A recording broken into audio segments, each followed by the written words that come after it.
Hey gamers, Rob from ZborGaming here, and we have another weapon guide for you. Today's weapon guide is on the MP7 submachine gun. So let's go ahead and take a look at this weapon.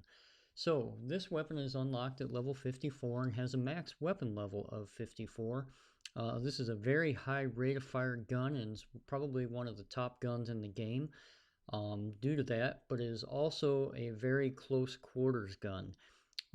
As far as the camo requirements, they're standard to the SMG class and they're listed in the bottom left hand corner. The base stats, it does 40 to the head, 25 to the torso, and 22 to the limbs, has 40 bullets and a very fast fire rate of around 970 RPM. ADS speeds right around 200 milliseconds, which is quite fast.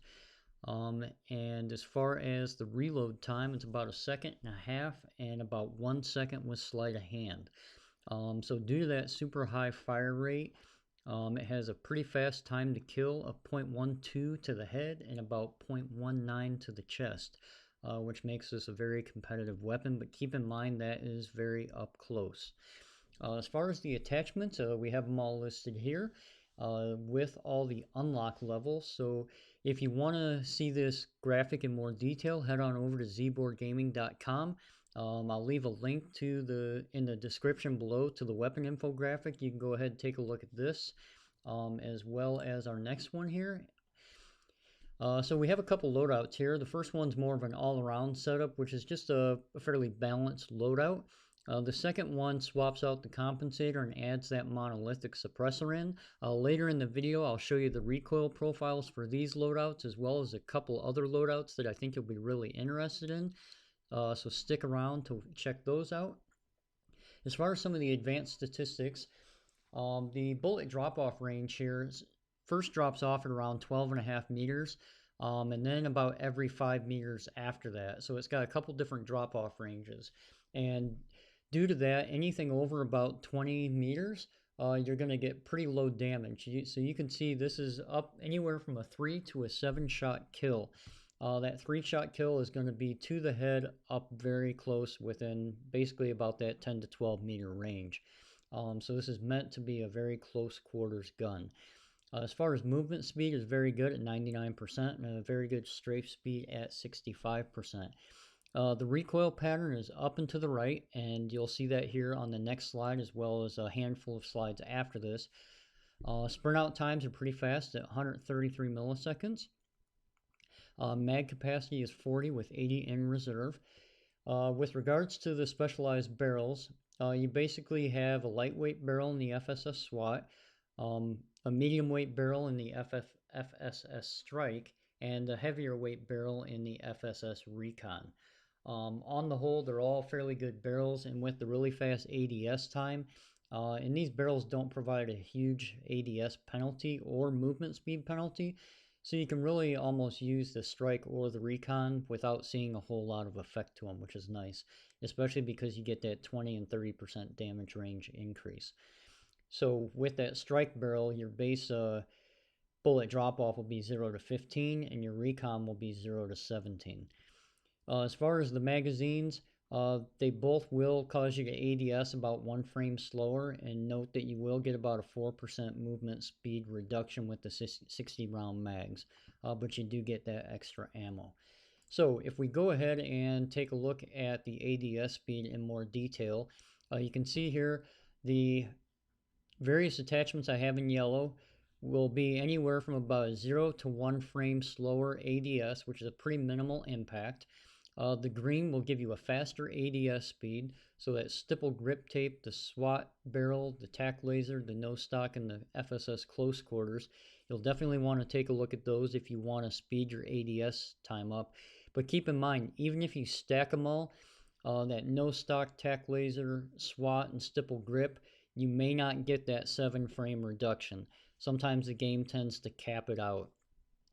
So you can throw all of them on there, but keep in mind you probably won't get the ADS, that super fast ADS, even though this gun is already very fast. So with that, you go ahead and take a look at these in a little more detail if you want. As far as the recoil, control, and accuracy, we also have listed out here the attachments in green. will improve either your recoil or your accuracy.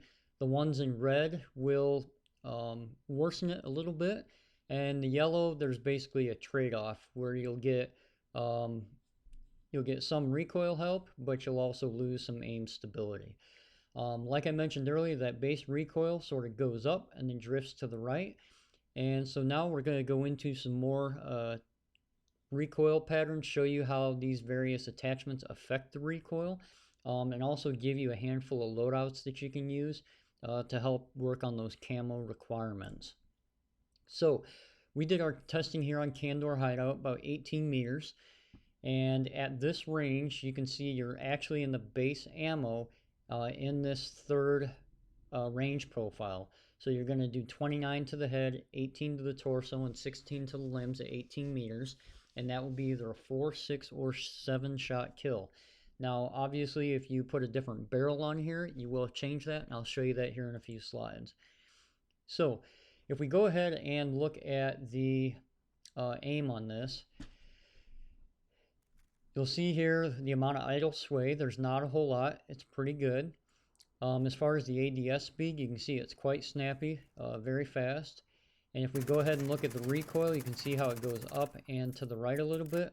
And the reload time is quite fast, even with your ammo fully depleted. If you're not really sure, you haven't heard about aim stability, this sort of shows it over here. With poor aim stability, your reticle will be bouncing around all over the place, and good aim stability, that really starts to tighten it up. So let's go ahead and start taking a look at some of the attachments and how they affect the recoil patterns. Here we have the muzzle brake, the compensator, and the rubberized grip. And you can see here that for the most part, the muzzle brake and the rubberized grip don't seem to do a whole lot as far as your overall vertical recoil. The muzzle brake is meant to help with that recoil stabilization, your side to side, and you can see it does that some. It cuts out some of the side to side bounce, so it's a pretty linear path going up, which is about what we would expect.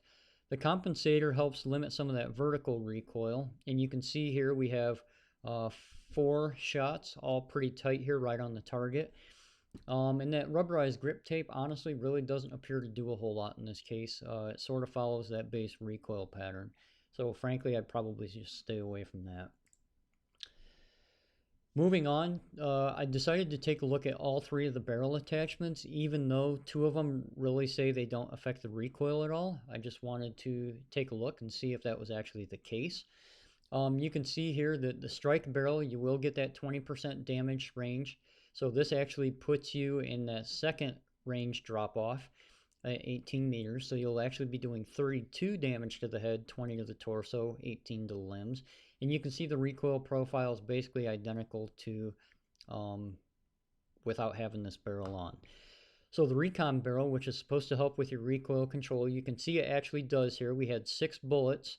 All within the star, and over here your 6th bullet is way up here, which would have been up in here somewhere.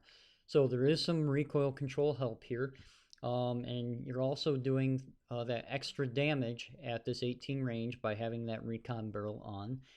And the swap barrel, you can see here, this is supposed to, it's not really supposed to affect your recoil at all, but you can see this actually looks a little worse. So keep that in mind if you add the swap barrel. Even though it doesn't say there's a negative impact to recoil, it does look like it has an impact. You bounce around a lot more, and the overall vertical recoil is higher than that base pattern. So keep that in mind if you use the swap barrel. And that's part of the reason I do these tests, is to see what surprises us here. Because I wouldn't have expected this to have jumped around that much, given what it describes here. So if we move on and take a look at the underbarrels and the stock attachments, looks like here basically the Merc foregrip, the Ranger foregrip performed quite well, but keep in mind you will lose some of that ADS strafe speed. And for the most part, all of your underbarrel attachments were fairly even across the board. So it basically looks on what you're going after. Your tactical foregrip really didn't do much, but again, there's only an aim stability. There really isn't a recoil effect here. Your commando foregrip, you can see, did tighten the pattern up side to side. You don't see as much bounce. It's more of a linear, but that's due to that recoil stabilization. If you use the operator foregrip, keep in mind though that you do get a higher ADS speed penalty at 2 frames here using that. And you can see the recoil control that you get here really isn't any better than that Ranger or Merc foregrip. So lastly, I added in the no stock attachment here because this is the one stock that affects your recoil control. And you can see here it does indeed have an impact. It jumps quite a bit. You only have about 5 bullets here that are in that initial range, and then you have a pretty huge jump. You can see it is a little higher than that base recoil pattern. So keep that in mind if you go ahead and use the no stock.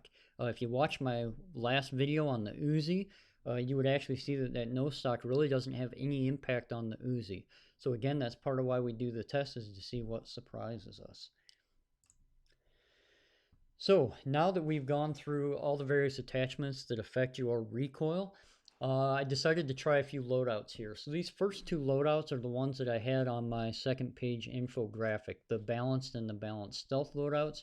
You can see that the first one pretty much follows that base recoil with that compensator on. The second one, all it does is swap the compensator for the monolithic suppressor. And you can see we actually got a little bit worse recoil profile here, which is to be expected given the fact that this compensator is supposed to help with that vertical recoil. On the whole, these are both some pretty decent builds, but I'd like you to focus more here on these last 3. So loadout 3, our goal here was to get a really fast ADS speed and high mobility.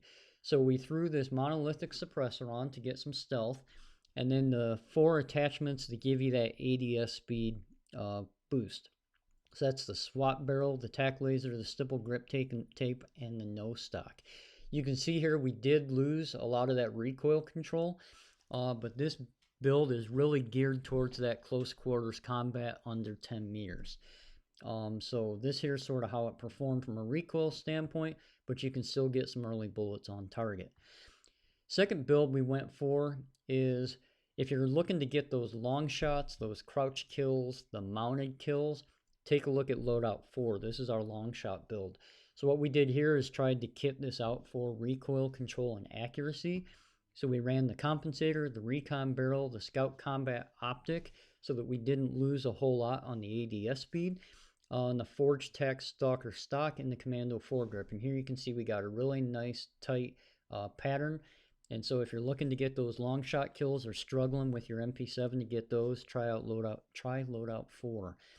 Last thing here is if you're looking to get those hipfire kills, take a look at loadout 5. Here we added some recoil control with that compensator and the Merc foregrip. The FSS strike adds a little damage over range, and then that 5 milliwatt laser and the stipple grip tape will help with your sprint out speed, and then the laser and the foregrip will help with your hipfire accuracy. So this is hip fired at 18 meters, and you can see actually, as far as total vertical recoil, wasn't a whole lot off of the long shot build. We had one little flyer up here, but on the whole, this is a pretty decent hipfire build. So if I was going to run a few loadouts, I would definitely focus on loadouts 3, 4, and 5. Here's a screenshot of loadout 3, and like I mentioned, our focus here is ADS speed, movement speed, with a little bit of stealth included. Take a look at loadout 4. This is if you're trying to get those long shot kills, those mounted kills, or the crouch kills. This build will really help you with those. Lastly, if you really want to run and gun, hip fire, take a look at loadout 5. This is for those really aggressive players, the ones that want to shoot so fast they don't have time to aim down sights. So this also adds some vertical recoil control to help steady your aim. So with that, I've given you a whole bunch of information on the MP7, some really solid loadouts you can try. That's all we got for today's video. Thanks for watching. Please comment, like, subscribe, hit that bell notification. If you're one of the 90% odd people that watch my videos, don't subscribe, go ahead and hit that. We'll have more weapon guides coming out soon. Hey, thanks for watching.